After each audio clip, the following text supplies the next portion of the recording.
From the farmer whose entire house cost £4 and went up in a fortnight with help from his neighbours, to the king whose castle swallowed 15,000 and was still unfinished 35 years later.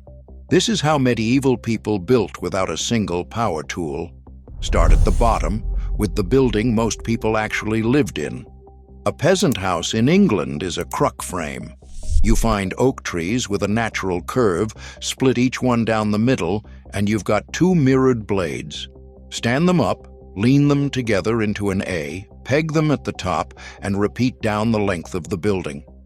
The curved timbers carry the roof load straight into the ground, so the walls carry almost nothing. That's the clever bit, and it's worth pausing on. The walls of this house are not structural. They're just weatherproofing. Woven hazel panels plastered with a mix of clay, straw, and dung, which is wattle and daub. Cheap, insulating, repairable with your hands, and if it cracks, you patch it in an afternoon. Roof is thatch, straw or reed, laid thick, warm, and free if you grew the straw yourself. Floor is beaten earth, sometimes with straw thrown over it. There's no chimney, no glass, and often no separate rooms. One space, a hearth in the middle, and a partition at the end where the animals stand. Now the numbers, because we actually have them. Guild records from the Midlands price small oaks at 3p each, and great oaks at 8p, which puts the timber for a cruck house at around 10 shillings. Felling it, shaping it, and carting it probably doubled that. And when historians tracked down the recorded cost of finished peasant buildings, the range came out at £2 to £11, with a median of about £4 pounds. Hold on to that figure, because later in this video I'm going to set it next to a single building site in Wales that had 3,500 men on it, and that ran so far out of money the king's own officials started paying the workforce in leather. And it goes up fast. Not months, a matter of days or weeks, because the frame is prefabricated on the ground, then raised by a crowd of neighbors in a single push. That's the real tool here. Not a machine. A community that owes each other labor. Here's where I want to push back on the usual story, because these houses get described as flimsy, and that's the wrong reading. Excavated village sites show peasant houses being rebuilt roughly every generation. People treat that as evidence of poverty. I'd argue it's evidence of good design. Think about what a cruck house actually is. Every material in it, timber, hazel, clay, straw, is local, cheap, and renewable. Nothing is imported. Nothing needs a specialist. When the daub fails, you redaub. When the thatch rots, you rethatch. And when the frame finally goes, you don't repair a building that's beyond repair. You put up a new one for a few pounds using the same trees your grandfather used. And the timber wasn't always free either. Some tenants held a right called houseboat, which let them take building wood from the Lord's woodland. But the recorded allowances were rarely enough to finish a house, so even the poorest builder was buying oak on an open market. That's not a failure to build properly. That's a building designed around the one thing medieval people had in abundance: labor and local material. And away from the thing they had almost none of: cash. And it explains the class line perfectly. A peasant builds from what grows on the land. Everyone above him builds by importing. And every step up this ladder is really a step up in how far your materials have traveled. There's a second consequence, and it's the one that shapes the whole village. Because a house is cheap and quick, the settlement itself can move. Excavations repeatedly show medieval villages shifting position over the centuries, a lane relocating, a row of houses drifting 50 meters. A stone town can't do that. A timber one can follow its own economy, which is why the cruck frame survives so well, incidentally.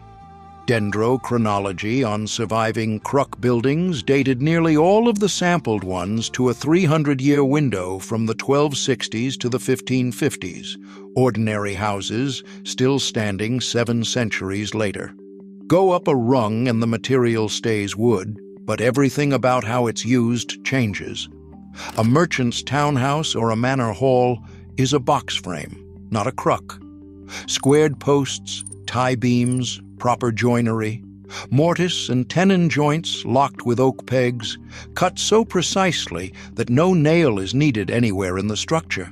Iron is expensive. A good carpenter is cheaper than iron, so you buy skill instead of metal.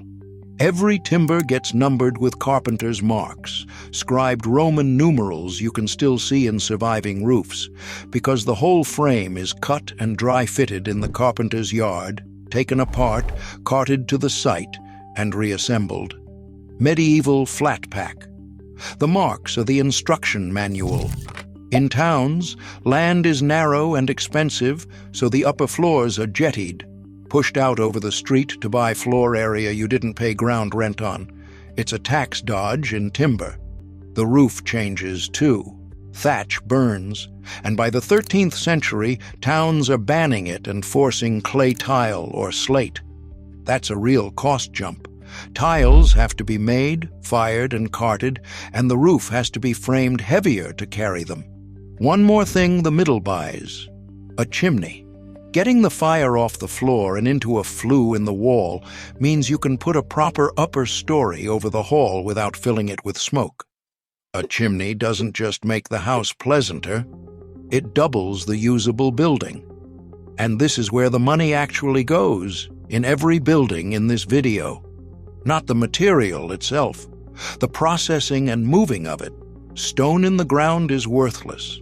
Stone cut, dressed, carted, and lifted is one of the most expensive things in the medieval economy. So, stone. Churches, castles, town walls, bridges. The quarry comes first, and if you can, you open one on site.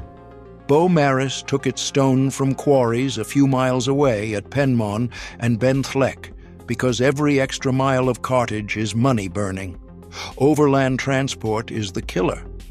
A cart with a team moves a few tons at walking pace over roads that are mud for half the year.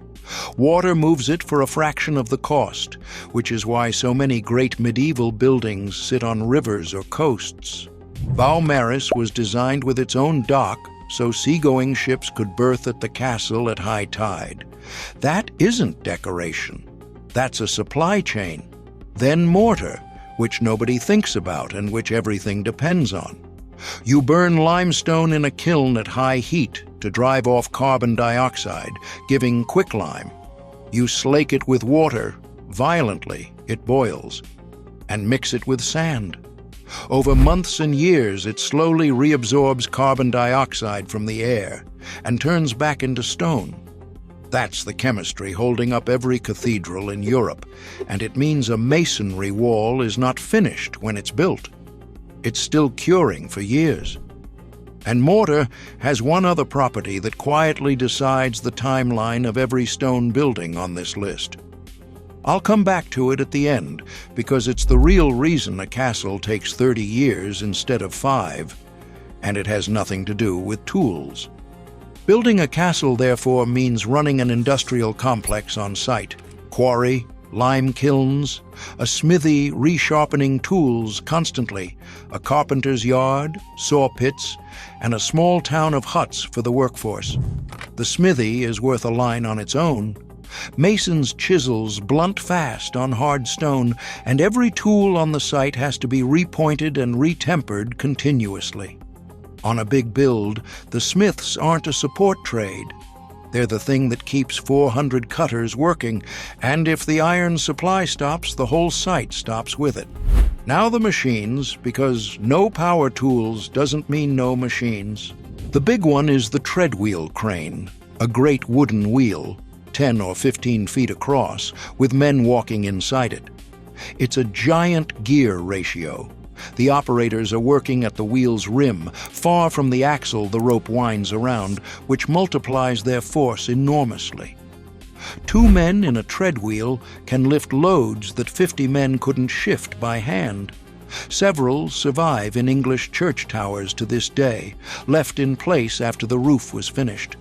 To grip the stone, they use a Lewis, an iron device that drops into a dovetailed slot cut in the top of the block and tightens its own grip as it takes the weight. The heavier the stone, the harder it holds. Elegant and completely passive. Around that, windlasses, pulley blocks, wheelbarrows, which are a medieval arrival and a genuine productivity jump, pile drivers with a weight hauled up and dropped, and scaffolding lashed to poles set into holes deliberately left in the wall. Look at almost any medieval tower, and you can still see the put-log holes in rows.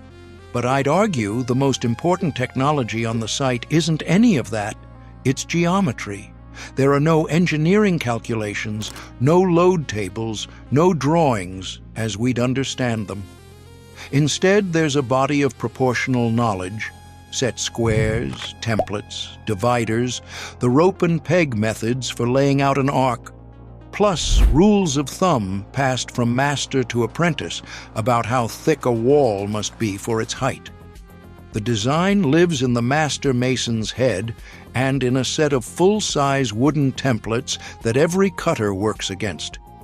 That's how you get consistency across a building that takes 30 years. Not a blueprint, a template, and a man.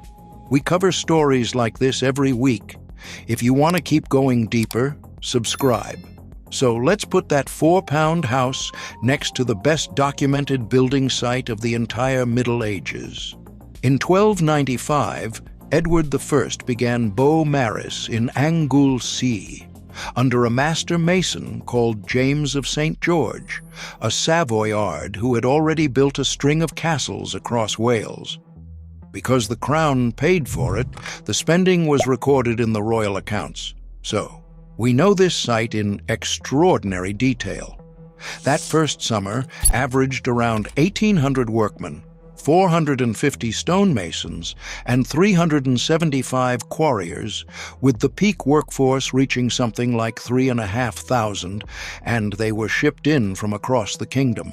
Ditch diggers from Lincolnshire and Yorkshire, woodcutters from the West Midlands, masons from Dorset. Wages alone ran at roughly £270 a week.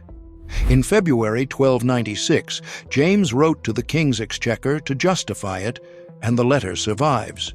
He itemizes what the money was buying: 400 masons, cutters, and layers both, 2,000 less skilled workmen, 200 quarrymen, 30 smiths, carpenters for joists and floorboards, and to move it all, 100 carts, 60 wagons, and 30 boats hauling stone and sea coal.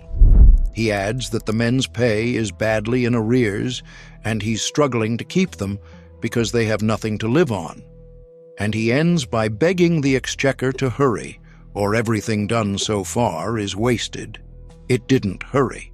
The project fell so far behind on wages that officials started paying the workforce in leather tokens instead of coin. Over the winter, the unfinished center of the castle was filled with huts to house the men. Now, the comparison. Work dragged on for around 35 years, roughly £15,000 was spent, and the castle was never finished. Edward's Scottish wars pulled the money away. Carnarvon, the most expensive of the Welsh castles, is estimated at £27,000 or more, £15,000 against a peasant house at 4. One unfinished castle is something like 3,500 family homes. And here's my own read on that. A castle at this scale isn't only a military object, it's a fiscal weapon. Edward was spending a sum comparable to a large slice of the crown's annual income to make a political statement in stone. And Beau Maris proves the limit of that strategy because the strongest argument against the king's castles was never a Welsh army. It was the Exchequer. Because 3,000 men is not a crowd, it's an organization. At the top is the master mason, and he's doing the job of architect, structural engineer, and project manager at once. James of St. George earned a salary, expenses, and eventually a pension.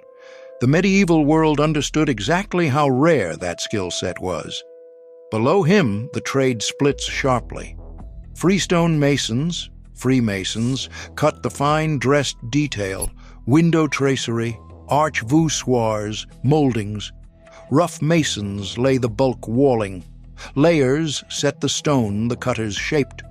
Then carpenters, smiths, plumbers for the lead roofs, glaziers, lime burners, and beneath all of them, the enormous mass of unskilled laborers hauling, digging, and mixing. The skilled men worked out of a lodge, a temporary workshop built against the site, which is where templates were kept, apprentices were trained, and where the word for a mason's organization ultimately comes from. And here's the class fact that gets missed. Skilled masons were mobile. They followed the work across countries, they were paid in cash rather than tied to land, and a man like James could go from Savoy to Wales because his expertise was portable in a world where almost nobody's was. In a society where your position was set by the land you were born on, the building trades were one of the very few escape routes. The laborers, of course, were not. Many at Beaumaris weren't there by choice at all. They were levied, conscripted from counties across England and marched to Wales. So, on one side, you have the two extremes of medieval working life standing next to each other. A Savoyard specialist earning a royal pension for what's in his head, and a ditch digger from Lincolnshire who was told to walk 200 miles and is now being paid in leather. Which leaves the thing I promised to come back to. Why did these buildings take decades when 3,000 men were standing on the site? It isn't the tools, it's mortar. Lime mortar cannot be laid in frost. Water in a fresh joint freezes, expands, and destroys the bond, and green masonry that gets frozen is ruined masonry. So the building year runs roughly from spring to late autumn, and then it stops. And they don't just walk away. At the end of the season, the tops of the unfinished walls get capped, packed with straw and dung and covered over, to keep water out of the open masonry until spring. The site is put to bed like a crop. So a 30-year build is really something closer to 15 or 20 working seasons, interrupted every year, with the workforce dispersing and having to be re-recruited each spring. Add money that arrives irregularly and a king who keeps starting wars, and the timescale stops being mysterious. That's the honest answer to how they built all of this without power tools. They weren't fighting a technology gap. They were managing three constraints we no longer feel. Transport, which made moving material cost more than the material, cash, which arrived unpredictably, and weather, which shut the whole industry down for half of every year. Everything else, the tread wheel, the Lewis, the template, the flat-pack timber frame, the neighbors who raise your roof in a day, is what people build when labor is the cheapest thing they have and everything else is scarce. The farmer's 4-pound house and the king's 15,000-pound castle were built by the same hands, with the same tools, in the same short summers. The only real difference was how far the materials had to travel to get there. More like this every week. Subscribe.